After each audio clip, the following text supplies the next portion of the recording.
Fernando Valente harus putar otak jelang laga lanjutan BRI Liga 1 2023-2024, kontra PSM Makassar. Pasalnya, pelatih Arema FC tersebut terancam harus kehilangan sejumlah pemainnya pada laga tersebut.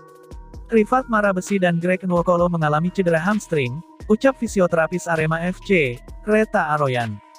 Meski tidak parah, kemungkinan mereka belum bisa bergabung lawan PSM Makassar, sambungnya.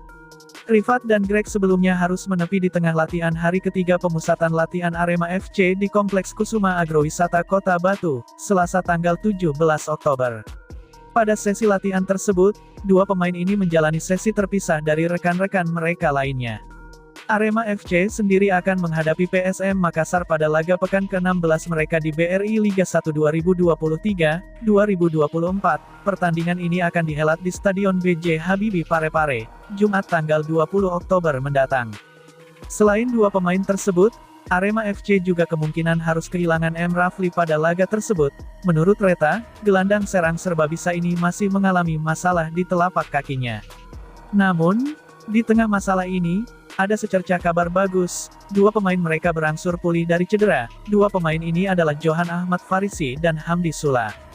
John sapaan Karib Farisi, kondisinya sudah 80%, ia tinggal adaptasi, nunggu waktu saja. Kemudian, kondisi Hamdi sudah 85%, mungkin, ia sudah bisa gabung, tandas Reta. Laga lawan PSM Makassar di pekan 16, dan Madura United di pekan 17 sangat penting bagi Fernando Valente. Sang pelatih menjadikan dua laga sisa di putaran pertama Liga 1 2023-2024, itu sebagai laga penghakiman bagi para pemain Arema. Dua laga tersebut menjadi dua laga terakhir bagi Arema FC, sebelum bursa transfer pemain paruh musim dibuka. Kabarnya, Fernando segera melakukan penilaian atas performa para pemainnya usai tuntaskan kedua laga tersebut. Hasil evaluasi itu bisa saja berpengaruh terhadap eksistensi seorang penggawa Arema di putaran kedua.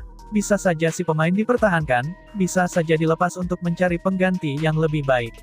Ini yang selalu saya katakan kepada pemain sejak pertama kali datang. Mereka harus selalu bekerja keras, bermain atau gak. Mereka harus profesional, kata Fernando. Fernando Valente butuh sosok yang berbeda dari pemain lainnya di laga lawan PSM Makassar tanggal 20 Oktober tahun 2023, dan lawan Madura United tanggal 28 Oktober tahun 2023, itulah menjadi syarat tambahan agar seorang penggawa Arema tak dilepas di paruh musim nanti. Sejak Fernando melatih Arema di putaran 10 lalu, setidaknya ada 10 pemain yang minim sekali kesempatan bermain. Mereka menjadi pemain yang seharusnya ketar-ketir bakal menjadi korban evaluasi. Pada saat mendapat kesempatan, mereka harus bisa menunjukkan hal berbeda. Ketika mereka gak bisa membuat sebuah perbedaan, dan tidak profesional, maaf kami harus menggantinya, pungkas pelatih asal Portugal itu.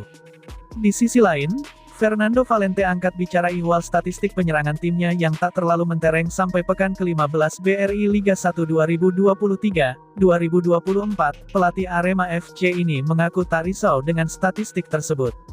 Menurut Valente, ia memiliki pendekatan sendiri soal statistik timnya. Pelatih asal Portugal ini menyebut bahwa ada yang lebih bisa menggambarkan situasi permainan secara lebih baik ketimbang kuantitas serangan. Ada yang namanya expected goals XG, namun, kita jarang membicarakan soal itu, ucap Valente.